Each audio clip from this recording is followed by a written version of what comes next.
Hi, this is RxHelp, advice for a person on the other side of the pharmacy counter. I know it's been a while since I've posted a video. I was going to post a series of videos for the summer, but that didn't work out because I only got time to tape one, and it's not a series if you only have one. But if you guys do want me to post it, it was about sunburn, so let me know if that's of interest to anybody, and I will post it, even though it's only one. But anyway, today what I'm going to be talking about is Simvastatin or Zocor and the new guidelines on it that came out earlier this summer. Most people that are on this medication probably have already heard about it, particularly from their pharmacist, possibly their physician. So basically what happened was in June or late May, one or the other, earlier this summer, regulations were put out based on a study that was done showing that Simvastatin or Zocor has a higher risk for something called rhabdomyolysis, which is essentially muscle breakdown, and it's a big side effect of statin cholesterol drugs. It's not a common side effect, but it is a potential, which is why they always say when you go on statins to watch for any unexplained muscle pain or muscle weakness, because that could be the start of it. But anyway, there is a study saying that Zocor or Simvastatin had a higher potential for this than the other statins, which, in my opinion, the study was really stupid. It showed something that everybody that knows about statins already knew, and now it just made regulations more, it made using Zocor more difficult, especially on the pharmacist end, and so it was kind of annoying. But anyway, I'm here to tell you exactly what's going on. So basically what the regulations say now is that unless you've been taking Simvastatin or Zocor 80 milligrams for over a year, you shouldn't be on it. Now, some doctors will review the risks versus benefits for each patient, and they'll decide, hey, this patient can't take things like Lipitor and Crestor because their insurance won't cover it. This is the only thing that's going to be covered by their insurance, and I would rather them get their LDL bad cholesterol down low than worry about muscle breakdown, because it isn't a common side effect.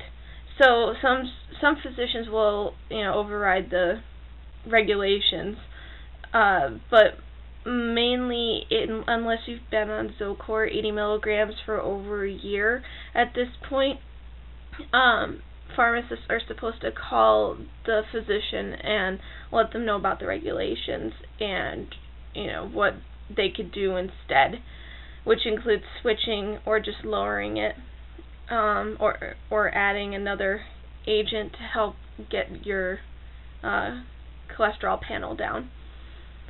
So yeah, that's basically what's been going on, but it adds up to a lot of phone calls from my end, so I do get to see a lot of it.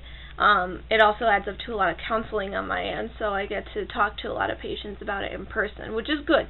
I love counseling, and I love letting people know what's going on with their medication, because most of the time patients will think that they know everything they need to know, and then when I talk to them, they're like, really? I didn't know that. Why didn't my doctor tell me this? So I always like talking to patients in person.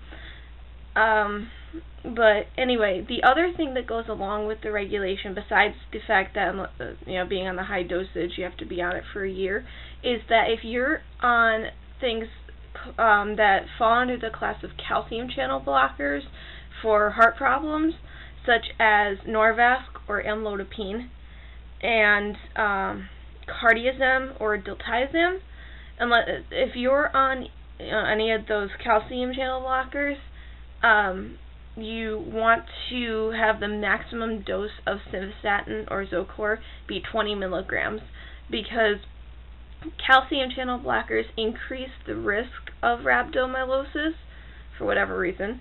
They increase your risk of developing it and getting it from statins. So they want to keep the dose of the statin lower since the risk is higher. But once again, some physicians will bypass it, especially if the patient's been on that combination for a long time. But if it's the thing where pharmacists really strive to make a difference with this is when the patient is either new to us, new to the system or the pharmacy, or the patient is newly put on either the combination or the high dose.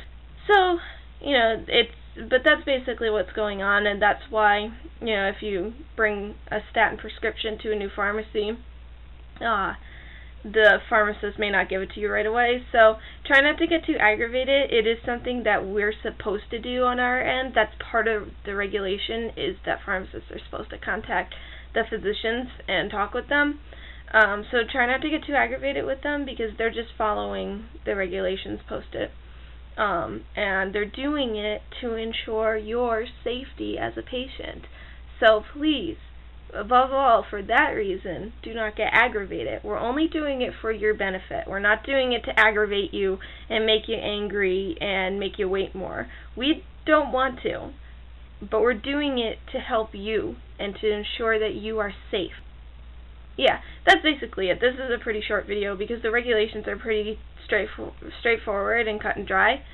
But that's pretty much what's going on if you are on Simvastatin, and you probably noticed a change over the summer if you've been on a high dose.